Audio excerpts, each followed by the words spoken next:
Hello.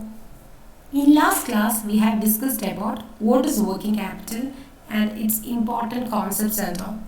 And now we are going to discuss about the kinds of working capital. Kinds of working capital.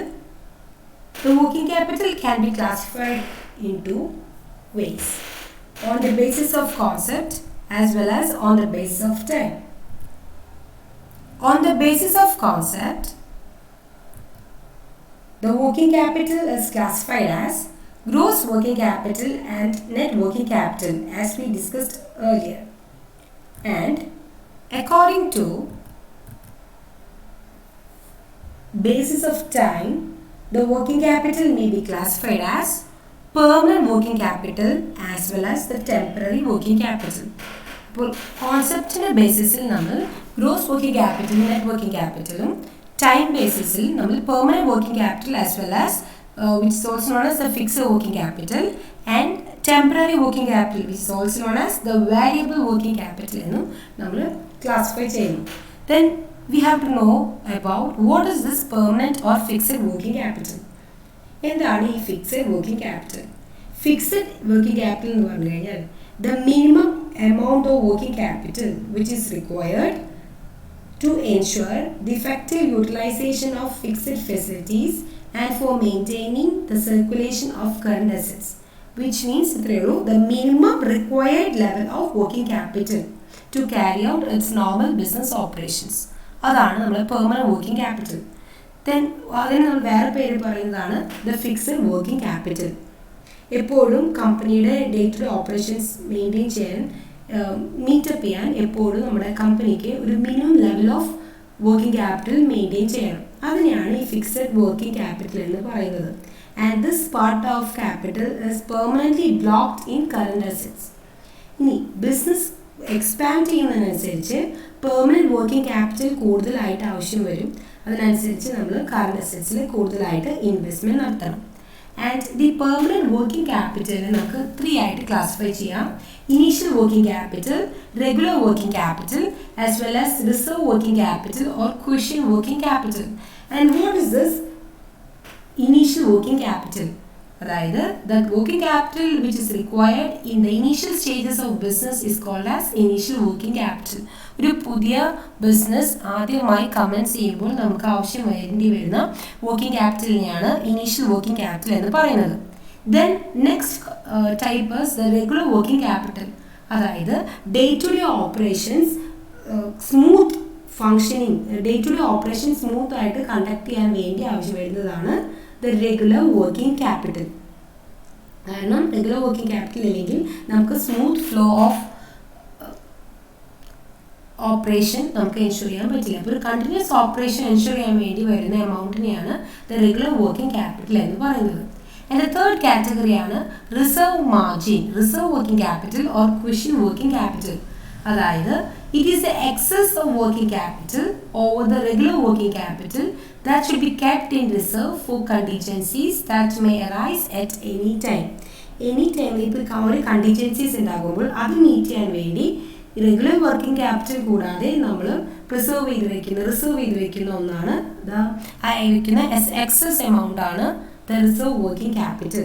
അതായത് contingencies ഉദ്ദേശിക്കുന്നത് the സ്ട്രൈക്കോ അല്ലെങ്കിൽ depression, rising period അങ്ങനെ unexpected ആയിട്ട് എന്തെങ്കിലും events വന്നാൽ അതിന് meet ചെയ്യാൻ വേണ്ടി നമ്മൾ കരുതി വയ്ക്കുന്ന ഫണ്ടിനെയാണ് റിസർവ് വർക്കിംഗ് ക്യാപിറ്റൽ എന്ന് പറയുന്നത്. So the permanent or fixed working capital can be classified into 3: initial working capital, regular working capital and the reserve working capital. And the second category on the basis of time is the temporary or variable working capital. And temporary or variable working capital can be classified into 2: seasonal working capital as well as the special working capital. And what is this variable working capital? Variable എന്ന് പറഞ്ഞാൽ ബിസിനസ്സിൻ്റെ volume അനുസരിച്ച് vary ചെയ്യുന്ന working capital റിക്വയർമെൻറ്റിനെയാണ് variable working capital എന്ന് പറയുന്നത്. അതായത് ഒരു additional capital which is required to meet the seasonal as well as the special needs. ഇത് പെർമനൻറ്റ് വർക്കിംഗ് ക്യാപിറ്റൽ കൂടാതെ കമ്പനിക്ക് വേണ്ടി വരുന്ന ഒന്നാണ് the temporary or variable working capital. Okay, and what is the seasonal working capital? Seasonal working capital എന്ന് എന്താ പറഞ്ഞു കഴിഞ്ഞാൽ എന്താ The capital which is required to meet the seasonal needs of the enterprise is known as the seasonal working capital. And what is the special working capital? It is a part of capital which is required to meet special exigencies. അതായത് ഒരു പുതിയ marketing campaign start ചെയ്യുക, ഒരു research start ചെയ്യുന്നു, അതിനുള്ള campaign, അങ്ങനെയുള്ള കാര്യങ്ങൾക്ക് വേണ്ടി വരുന്നതിനെയാണ് സ്പെഷ്യൽ വർക്കിംഗ് ക്യാപിറ്റൽ എന്ന് പറയുന്നത്. Clear? So on the basis of time, the working capital can be classified into permanent working capital as well as the temporary or variable working capital. And this graph shows the permanent working capital as well as variable working capital. X-axis represents the time and the Y-axis represents the amount of working capital required. And ആ ഒരു straight line നമുക്ക് കാണാം. നമ്മൾ പറയുന്നു the permanent working capital fixed ആണ് എന്നാണ് നമ്മൾ പഠിച്ചിട്ടുള്ളത്. The permanent working capital is stable over time while the temporary or variable working capital fluctuates. അത് ഫ്ലക്ച്വേറ്റ് ചെയ്യും. ഈ ഫിഗറിൽ അതാണ് കാണിക്കുന്നത്. ആ ഫ്ലക്ച്വേറ്റിംഗ് ലൈനെ കാണിക്കുന്നതാണ് നമ്മൾ വാരിയബിൾ വർക്കിംഗ് ക്യാപിറ്റൽ. ആ സ്റ്റേബിൾ ലൈൻ എന്ന് പറയുന്നതാണ് permanent working capital. But another thing is ഈ ബിസിനസ് എക്സ്പാൻഡ് ചെയ്യുന്ന സമയങ്ങളിൽ, അതായത് സമയം പോകുമ്പോൾ ബിസിനസ് എക്സ്പാൻഡ് ചെയ്യുന്ന സമയങ്ങളിൽ നമ്മുടെ permanent working capital will also increase. But increase ചെയ്തെങ്കിലും it does not fluctuate as variable working capital. Variable working capital പോലെ ഫ്ലക്ച്വേറ്റ് ചെയ്യില്ല. variable working capitalന്റെ ഗ്രാഫ് ആ ലൈൻ നോക്കിയാൽ നമുക്കറിയാം സംടൈംസ് അത് ഇൻക്രീസ് ചെയ്യുന്നു, ഡിക്രീസ് ചെയ്യുന്നു, ആ ഒരു ഫോർമാറ്റാണ്. But permanent working capital increase ചെയ്യുന്നത് സ്റ്റേബിളായി തന്നെയാണ്. അതാണ് പറയുന്നത് നമുക്ക് എക്സ്പാൻഷൻ ടൈമിൽ പെർമനന്റ് വർക്കിംഗ് ക്യാപിറ്റൽ ഇൻക്രീസ് ചെയ്യും, ബട്ട് നമ്മുടെ വാരിയബിൾ വർക്കിംഗ് ക്യാപിറ്റലിൽ അത്രയും ഫ്ലക്ച്വേറ്റ് ചെയ്യില്ല. Clear? So ഇതാണ് നമ്മുടെ kinds of working capital. On the basis of concept we have to gross working capital and net working capital. On the basis of time we have to permanent or fixed working capital, temporary or variable working capital. Then importance of or advantage of adequate working capital. Adequate working capital ഉണ്ടായി കഴിഞ്ഞാൽ advantages എന്തൊക്കെയാണ്? First പറയുന്നതാണ് the regular supply of raw materials. Sufficient working capital ഉണ്ടെങ്കിൽ നമുക്ക് അവിടെ regular supply of raw മെറ്റീരിയൽസും ഒരു continuous production നമുക്ക് ensure ചെയ്യാൻ പറ്റും. അതാണ് ഒന്നാമത്തെ ഒരു advantage. Then regular payment of salaries, wages and other day to day commitments. A company which has an ample working capital can only make the regular payments of salary, wages and other day to day expenses. ഒരു sufficient working capital ഉള്ള കമ്പനിക്ക് മാത്രമാണ് regular payment നടത്താൻ പറ്റുള്ളൂ, which helps to improve the morale of the employees. Morale improve ചെയ്യാൻ സഹായിക്കുന്നു. Then third point, that is the cash discounts. ഇപ്പോൾ adequate working capital ഉണ്ടെങ്കിൽ നമ്മൾ ബൾക്ക് പർച്ചേസസ് ഒക്കെ നമുക്ക് നടത്താൻ പറ്റും. So we will get the cash discount on the purchases which helps to reduce the cost of the raw materials. Then exploitation of favorable market conditions. Adequate working capital ഉള്ള കമ്പനികൾക്ക് മാത്രമാണ് favourable market conditions, അതായത് raw materials bulk ലെവലിൽ purchase ചെയ്യുക, അങ്ങനെയുള്ള കാര്യങ്ങൾ. ഇപ്പോൾ law ആയിട്ട് വരുന്നു, റോ മെറ്റീരിയലിൻ്റെ പ്രൈസ് കുറഞ്ഞുകൊണ്ടിരിക്കുകയാണ്, ആ ടൈമിൽ ബൾക്ക് പർച്ചേസ് നടത്തണമെങ്കിൽ നമുക്കൊരു ഫേവറബിൾ മാർക്കറ്റ് കണ്ടീഷനാണ്. അങ്ങനെ പർച്ചേസ് ചെയ്യണമെങ്കിൽ we should have the adequate working capital. അതാണ് പറയുന്നത് adequate working capital ഉണ്ടെങ്കിൽ മാത്രമാണ് the companies can exploit the favorable market conditions. Easy loans. ഒരു adequate working capital ഉള്ള company will always അതെന്തായിരിക്കും, high solvent company ആയിരിക്കും. മാത്രമല്ല good credit rating ഉണ്ടോ, good credit standing concern ആയിരിക്കും. So they can arrange loans easily from banks and other financial institutions on favorable terms.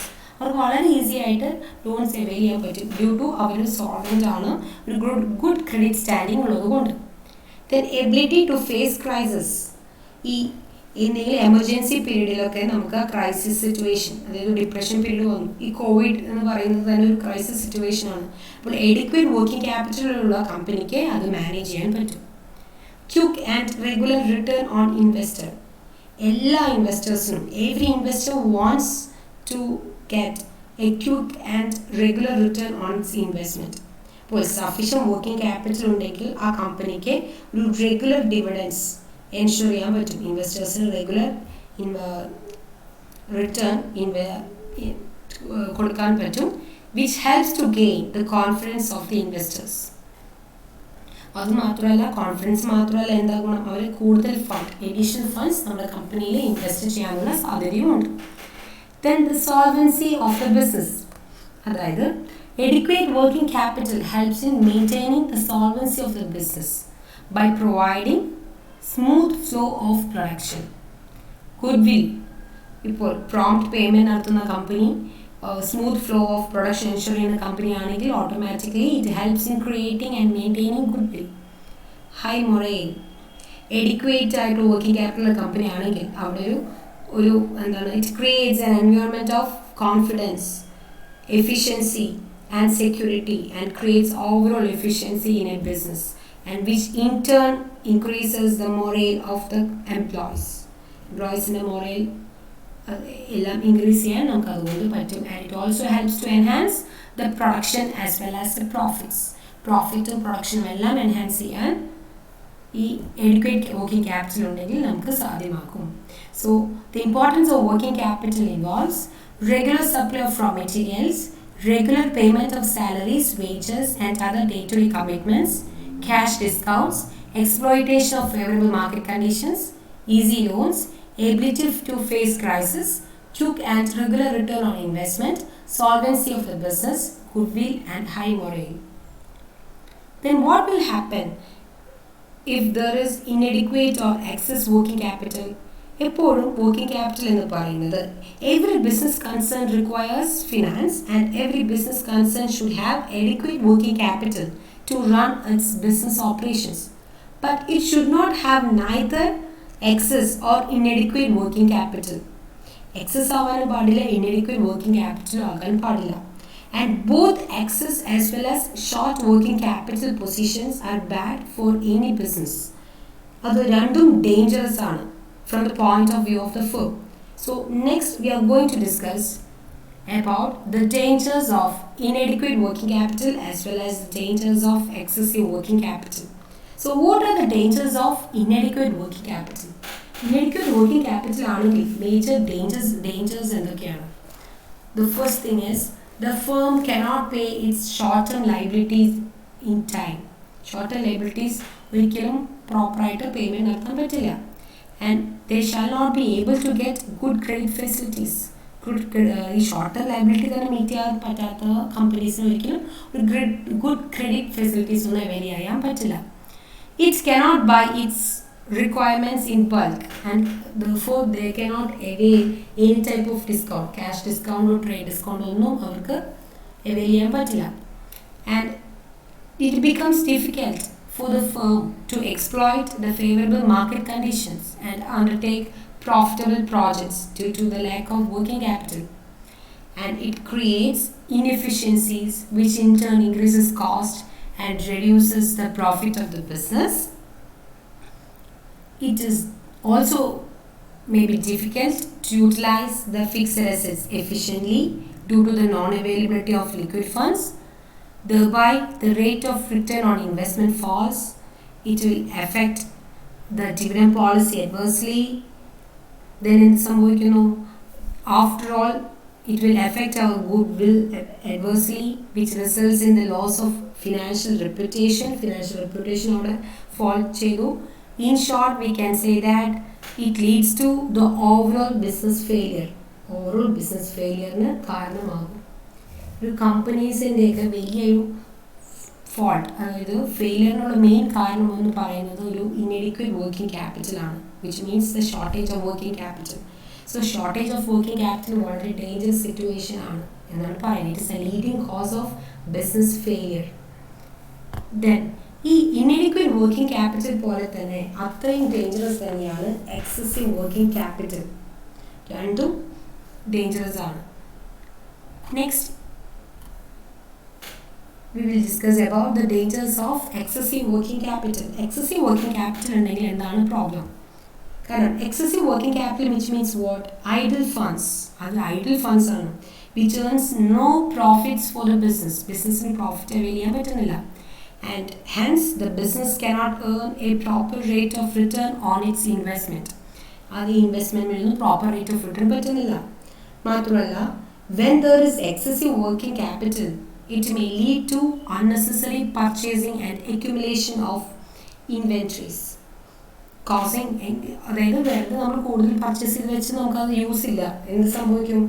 Which will cause for more chance of theft ആകാം, മോഷണം പോകാം, wastage വരാം, losses വരാം, അങ്ങനെയുള്ള problems എല്ലാം ഉണ്ട്. അതാണ് next problem. And it implies excessive debtors and defective credit policy, and it results into overall inefficiency of the organization, and there will not be any cordial relationship with the financial institutions and banks. കാരണം അവരുടെ credit rating മോശമായിരിക്കും. അപ്പോൾ ഒരിക്കലും ഒരു excessive എന്ന് പറഞ്ഞു കഴിഞ്ഞാൽ, excessive working capital എന്ന് പറഞ്ഞാൽ എല്ലാ കാര്യങ്ങളും ഒരു ഒപ്റ്റിമം വേല അവർക്ക് ചെയ്യാൻ പറ്റുന്നുണ്ടാകില്ല. അപ്പോൾ ആ ഫിനാൻഷ്യൽ ഇൻസ്റ്റിറ്റ്യൂഷൻസ് ആയിട്ടോ ബാങ്കിങ് ഇൻസ്റ്റിറ്റ്യൂഷൻസ് ആയിട്ടോ ഒരു നല്ല റിലേഷൻ മെയിൻറ്റെയിൻ ചെയ്യാൻ പറ്റണമെന്നില്ല. പിന്നെ rate of return on investment low rate ആയിരിക്കും. അത് കാരണം തന്നെ മാർക്കറ്റ് വാല്യൂ ഓഫ് ഷെയർസും ഫോൾ ചെയ്യും. മാത്രമല്ല, it may encourage the speculation, and in short there will be loss of financial reputation which leads to the business failure. അത് ഒരു പക്ഷേ ബിസിനസ് ഫെയിലിയറിന് സാധ്യത ഉണ്ടായേക്കാം. So these are the dangers of inadequate as well as the excessive working capital. Next, we are going to discuss about the factors determining the working capital requirements. എന്തൊക്കെയാണ് ഈ working capital requirements-നെ affect ചെയ്യുന്ന factors? The first factor, nature or character of business. ഈ working capital requirement എന്ന് പറയുന്നത് ഈ ബിസിനസ്സിൻ്റെ നേച്ചറിനെ depend ചെയ്തിരിക്കും. അതായത് പബ്ലിക് യൂട്ടിലിറ്റി കമ്പനീസ് ആണെങ്കിൽ, അണ്ടർടേക്കിങ്സ് ആണെങ്കിൽ, അതായത് റെയിൽവേ, ഇലക്ട്രിസിറ്റി, അവരൊക്കെ ആണെങ്കിൽ അവർക്ക് വെരി ലിമിറ്റഡ് വർക്കിംഗ് ക്യാപിറ്റൽ മതി. കാരണം എന്തുകൊണ്ടാണ്? They offer cash sales only and supply services not products, so that no funds are tied up in inventories and receivables. കാരണം പബ്ലിക് യൂട്ടിലിറ്റി അണ്ടർടേക്കിംഗ്സ് എന്ന് പറഞ്ഞാൽ ഇലക്ട്രിസിറ്റി, വാട്ടർ സപ്ലൈ, റെയിൽവേ എന്നൊക്കെ പറയുന്നതൊക്കെ അവർക്ക് limited working capital മതി. Because എന്താ കാരണം അവർ cash sales മാത്രം ഓഫർ ചെയ്യുന്നുള്ളൂ, പിന്നെ സപ്ലൈ ചെയ്യുന്നത് സർവീസസ് ആണ്, പ്രോഡക്ട്സ് അല്ല. മാത്രമല്ല, അതുകൊണ്ട് തന്നെ ഇൻവെൻട്രീസോ റിസീവബിൾസോ അങ്ങനെയൊന്നും വരുന്നില്ല. അതേസമയം ഒരു ട്രേഡിംഗ് ആൻഡ് ഫിനാൻഷ്യൽ കൺസേൺസ് ആണെങ്കിലോ, ഫിക്സഡ് അസറ്റ്സിൽ ലെസ് ഇൻവെസ്റ്റ്മെൻറ്റും കറണ്ട് അസറ്റ്സിൽ ലാർജ് ഇൻവെസ്റ്റ്മെൻറ്റും വേണം. അതായത് large amount of working capital വേണം ആർക്ക്? ദ ട്രേഡിംഗ് ആൻഡ് ഫിനാൻസിങ് ഫേംസിന്. അതുപോലെ തന്നെ മാനുഫാക്ചറിങ് അണ്ടർടേക്കിങ്സ് ആണെങ്കിൽ എങ്ങനെയിരിക്കും? അവർക്കും ഫിക്സഡ് അസറ്റ്സിൻ്റെ അനുസരിച്ച് തന്നെ വർക്കിംഗ് ക്യാപിറ്റലും നന്നായിട്ട് വേണം, അല്ലെങ്കിൽ proper smooth flow of production ensure ചെയ്യാൻ പറ്റില്ല. ഇനി നെക്സ്റ്റ് ആണ് the size of business and scale of operation. അടുത്ത ഒരു ഫാക്ടറാണ് സ്കെയിൽ ഓഫ് ഓപ്പറേഷൻ. ഈ സൈസ് ഓഫ് ബിസിനസ് മെഷർ ചെയ്യുന്നത് സ്കെയിൽ ഓഫ് ഓപ്പറേഷൻ വഴിയാണ്. അതായത് ബിസിനസ് യൂണിറ്റ് വലുതാണെങ്കിൽ, ലാർജർ ബിസിനസ് യൂണിറ്റ് ആണെങ്കിൽ എന്ത് വേണം? Large amount of working capital വേണം. അതേസമയം ഒരു സ്മോളർ കൺസേൺ ആണെങ്കിൽ അതിന് അത്രയധികം വർക്കിംഗ് ക്യാപിറ്റൽ ആവശ്യം വരില്ല. ബട്ട് ഒരു കാര്യമുണ്ട്, സ്മോളർ കൺസേൺ ആണെങ്കിലും sometimes they need more working capital. എപ്പോഴാണ്? Due to high overhead charges, inefficient use of available resources, അങ്ങനെയൊക്കെയുള്ള എന്തെങ്കിലും ഉണ്ടെങ്കിൽ, അതായത് ഒപ്റ്റിമം യൂട്ടിലൈസേഷൻ ഓഫ് റിസോഴ്സസ് ഇല്ലെങ്കിൽ even it is a smaller concern it may need more working capital. അതാണ് size of business or scale of operation. Then third one ആണ് the production policy. Production പോളിസിക്കും ഇതിന് വളരെയധികം ഇമ്പോർട്ടൻസ് ഉണ്ട്, depend ചെയ്തിരിക്കുന്നുണ്ട്. Working capital requirement production പോളിസിയും വളരെയധികം depend ചെയ്തിരിക്കുന്നുണ്ട്. അതായത് seasonal variations അനുസരിച്ചിട്ടുള്ള പ്രോഡക്റ്റ് ആണെങ്കിൽ പീക്ക് സീസണിൽ എന്ത് വേണ്ടി വരും? അവർക്ക് ഹൈ ഡിമാൻഡ് മീറ്റ് ചെയ്യേണ്ടതായിട്ട് വരും അല്ലേ? അപ്പോൾ ആ ടൈമിൽ അവർക്ക് എന്ത് ചെയ്യേണ്ടി വരും? കൂടുതൽ പ്രൊഡക്ഷൻ വേണ്ടി വരും. അപ്പോൾ പ്രൊഡക്ഷൻ കൂടുതൽ വേണമെങ്കിൽ എന്ത് വേണം? ആ കൂടുതൽ റോ മെറ്റീരിയൽസ് വേണം, ഇൻവെൻട്രീസ് ഒക്കെ പ്രോപ്പറായിട്ട് മാനേജ് ചെയ്യണം. അതുകൊണ്ട് ഹയർ വർക്കിംഗ് ക്യാപിറ്റൽ വേണം. അതുപോലെ തന്നെയാണ് ഇവർക്ക് അത്രയും ഒരു ഓഫ് സീസൺ പീരീഡ് ആണെങ്കിൽ അങ്ങനെ ഒരു പ്രൊഡക്ഷൻ വേണ്ടി വരുന്നില്ല. അപ്പോൾ അത്രയും large amount of working capital അവർക്ക് ക്യാപ്റ്റ് ചെയ്യേണ്ട ആവശ്യമില്ല. ആൻഡ് അടുത്തതാണ് the length of production cycle അല്ലെങ്കിൽ ദ മാനുഫാക്ചറിങ് ബിസിനസ് കൺസേൺസിലുള്ള കാര്യം, മാനുഫാക്ചറിങ് പ്രോസസ്സ് ഇങ്ങനെയാണ്. ഇപ്പോൾ ഒരു ലാർജ് പ്രോസസ് ആണെങ്കിൽ, ഒരു മാനുഫാക്ചറിങ് കൺസേൺസിലെ ലാർജ് സ്റ്റേജസ് ഉള്ള ഒരു പ്രോസസ് ആണെങ്കിൽ the large amount of working capital will be required. അതായത് ലോങ്ങർ പ്രോസസ് ആണെങ്കിൽ large amount of working capital വേണം. ലോങ്ങർ മാനുഫാക്ചറിങ് ടൈം ആണെങ്കിലും എന്ത് വേണ്ടി വരും? അവർക്ക് large amount of working capital വേണ്ടി വരും. അത് ഓരോന്ന് കൺവേർട്ട് ചെയ്ത് ഓരോ സ്റ്റേജസ് കവർ ചെയ്യാൻ ഇഷ്ടംപോലെ ടൈം വേണ്ടി വരും. അപ്പോൾ അതിനനുസരിച്ച് നമുക്ക് കോസ്റ്റ് ഇൻകർ ചെയ്യേണ്ടതായിട്ട് വരും. അതുകൊണ്ടാണ് കൂടുതൽ വർക്കിംഗ് ക്യാപിറ്റൽ റിക്വയർമെൻറ്റ് വേണം എന്ന് പറയുന്നത്.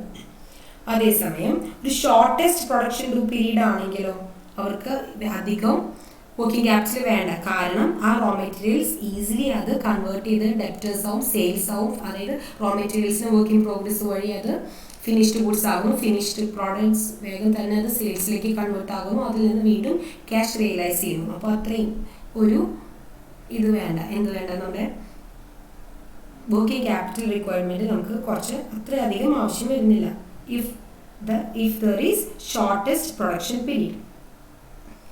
സീസണൽ വേരിയേഷൻ നമ്മൾ നേരത്തെ പറഞ്ഞിരുന്നു. ഒരു പ്രൊഡക്ഷൻ പോളിസി പറഞ്ഞപ്പോൾ ഏകദേശം നമ്മൾ സീസണൽ വേരിയേഷൻ്റെ കാര്യം പറഞ്ഞിരുന്നു. അതായത് ഇപ്പോൾ ബിസി സീസൺസ് ആണെങ്കിൽ ഇത് വേണം, a firm requires large working capital than in the slack season. അതായത് നമുക്ക് ഓഫ് സീസൺ ആണെങ്കിൽ അത്ര അധികം വേണ്ട, അല്ലെങ്കിൽ large amount of working capital വേണം to ensure an uninterrupted flow of production. Then the working capital cycle. Manufacturing കൺസേണിലെ working capital cycle begin ചെയ്യുന്നത് എങ്ങനെയാണ്? With the purchase of raw materials and ends with the realisation of cash from the sale of finished goods. നമ്മൾ ആ operating സൈക്കിളിൽ പഠിച്ചതുപോലെ തന്നെയാണ് working capital cycle പറയുന്നത്. So അങ്ങനെ ഓരോ കൺസേണിൽ നിന്ന്, ഓരോ സ്റ്റേജസിൽ നിന്ന് കൺവേർഷൻ ടൈമിന് അവർക്ക് എന്ത് വേണ്ടി വരും? വർക്കിംഗ് ക്യാപിറ്റൽ റിക്വയർമെൻറ്റിൻ്റെ ആവശ്യം വരും. ഇനി ഇത് ഏതിൻ്റെ ബേസിസിലാണ്? Working capital cycle. അതായത് സ്പീഡ് കൂടുതലാണെങ്കിൽ റോ മെറ്റീരിയൽസ് ആയി അതിനെ ഈസിയർ ആയിട്ട് ക്യാഷിലേക്ക് കൺവേർട്ട് ചെയ്യുന്ന ടൈം ഡ്യൂറേഷൻ കുറവാണെങ്കിൽ അവർക്ക് ഷോർട്ടർ വർക്കിംഗ് ക്യാപിറ്റൽ മതി. അതേസമയം ലാർജർ അല്ലെങ്കിൽ ഒരു ലോങ്ങർ പീരീഡ് ഓഫ് സൈക്കിൾ ആണെങ്കിൽ large amount of working capital അവിടെ ആവശ്യമാണ്. അപ്പോൾ ഇപ്പോൾ നമ്മൾ പറഞ്ഞത് ഒരു കുറച്ച് പോയിന്റ്സ് ആണ്. ഇതൊക്കെയായിരുന്നു nature or character of business, size of business or scale of operations, production policy, length of production cycle, seasonal variations, working capital cycle. അതുപോലെ അടുത്ത കുറച്ച് ഫാക്ടേഴ്സ് ആണിത്. The rate of stock turn over. അതായത് എന്താ പറയുന്നത്, ഈ വർക്കിംഗ് ക്യാപിറ്റലിൻ്റെ ആ എമൗണ്ടും ഈ സെയിൽസിലേക്ക് കൺവേർഷൻ്റെ ആ സ്പീഡും തമ്മിലൊരു ഇൻവേഴ്സ് റിലേഷൻ ആണ് എപ്പോഴും ഉള്ളത്. A firm having A high rate of stock turn over. അതായത് ഈ വേഗം തന്നെ സ്റ്റോക്ക് സെയിൽസിലേക്ക് ടേൺ ഓവർ ചെയ്യുന്നുണ്ട്, അതായത് കൺവേർട്ട് ആകുന്നുണ്ടെങ്കിൽ such companies will need only lower amount of working capital. ആണ്. But if the firms having a low rate of stock turn over ആണെങ്കിൽ, അതായത് ഈസിയർ ആയിട്ട് കൺവേർട്ട് ആകുന്നില്ല, അങ്ങനെയാണെങ്കിൽ എന്ത് വേണ്ടി വരും? Such companies will require large amount of working capital അങ്ങനെയുള്ള കമ്പനീസിന് ആവശ്യമുണ്ട്. അതാണ് പറഞ്ഞത്.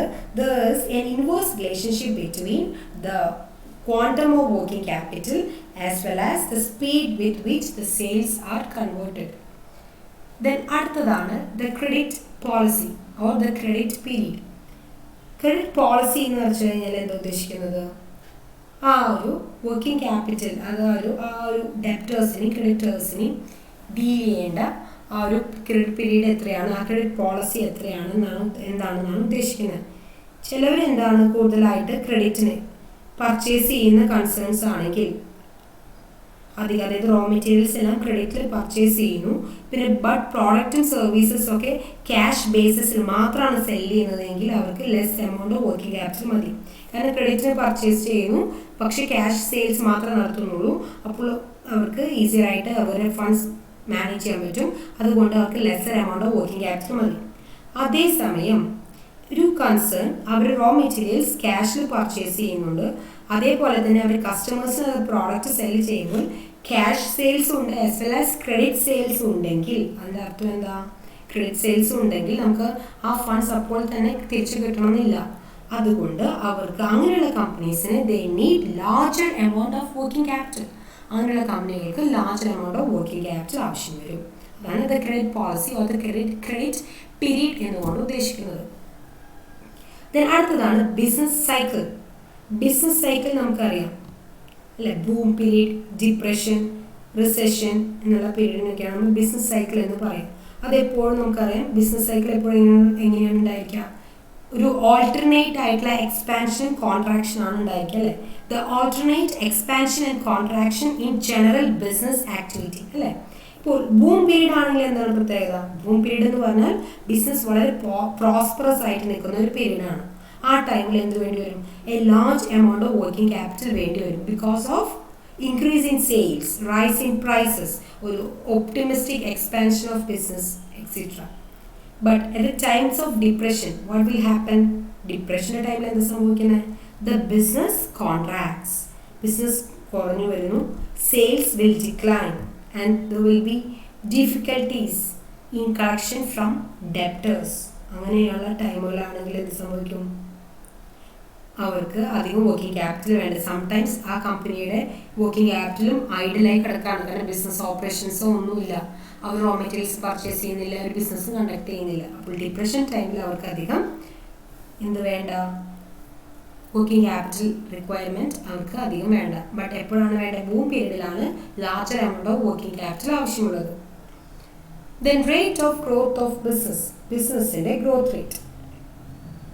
ഇത് പറഞ്ഞു വരുന്നത് എന്താണെങ്കിൽ, ഒരു നോർമൽ റേറ്റ് ഓഫ് എക്സ്പാൻഷൻ ഉള്ള ഒരു ബിസിനസ് ആണെങ്കിൽ, അതായത് ഒരു ഗ്രോയിങ് കൺസേൺ ആണെങ്കിൽ അവർക്ക് large amount of working capital വേണ്ടി വരും എന്നാണ് പറയുന്നത്.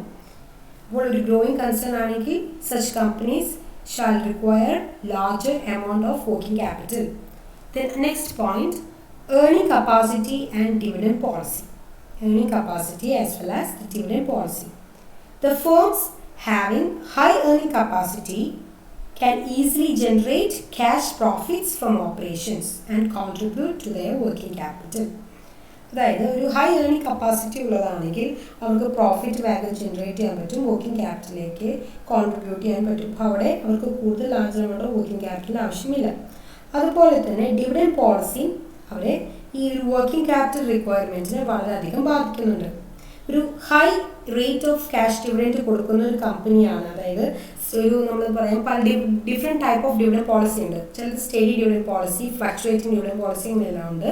ഇപ്പോൾ ഒരു സ്റ്റഡി ആയിട്ടുള്ള റെഗുലർ ആയിട്ട് ക്യാഷ് ഡിവിഡൻറ്റ് കൊടുക്കുന്ന ഫേം ആണെങ്കിൽ അവർക്ക് എന്ത് വേണ്ടി വരും? Such companies requires more working capital. അവർക്ക് കൂടുതൽ വർക്കിംഗ് ക്യാപിറ്റൽ വേണ്ടി വരും. ഇനി ചില കമ്പനീസ് എങ്ങനെയാണ്, അവർ ഡിവിഡൻറ്റ് അധികം പ്രൊവൈഡ് ചെയ്യില്ല, അധികം റീറ്റെയിൻ ചെയ്യാണ് ചെയ്യുന്നത്. അങ്ങനെ high rate of dividend, cash dividend കൊടുക്കാത്ത കമ്പനി ആണെങ്കിൽ എന്ത് സംഭവിക്കും? അവർ എന്ത് ചെയ്യുന്നത്? അവർക്ക് അത്രയും വർക്കിംഗ് ക്യാപിറ്റലിൻ്റെ വേറെ ഫണ്ട്സിൻ്റെ ആവശ്യം വരുന്നില്ല. അതാണ് the earning capacity and dividend policy. Then next point, that is the price level changes. Price level ചേഞ്ചസും നമ്മുടെ വർക്കിംഗ് ക്യാപിറ്റൽ റിക്വയർമെൻറ്റിനെ ബാധിക്കുന്നുണ്ട്. ഇപ്പോൾ ഇൻക്രീസിങ് പ്രൈസിങ് സിറ്റുവേഷൻ ആണെങ്കിൽ, അതായത് റൈസിങ് പ്രൈസസ് ഉള്ള ടൈമിലാണെങ്കിൽ എൻ്റെ അർത്ഥം ഇപ്പോൾ എന്ത് സംഭവിക്കും? The companies will require larger amount of working capital. കാരണം നമുക്ക് കൂടുതൽ ഫണ്ട്സ് കറണ്ട് അസറ്റ്സിലൊക്കെ ഇൻവെസ്റ്റ്മെൻറ്റ് നടത്തേണ്ടതായിട്ട് വരും. ഇനി ഈ ഫോളിങ് ടൈമിലാണെങ്കിലോ, ഇപ്പോൾ ഫോളിങ് ടൈമിലാണെങ്കിൽ അത്രയധികം വർക്കിംഗ് ക്യാപിറ്റൽ ആവശ്യം വരുന്നില്ല. പിന്നെ ഈ റൈസിങ് പ്രൈസസ് എന്ന് പറയുന്നത് അതിൻ്റെ effect may be different for different firms or the different industries.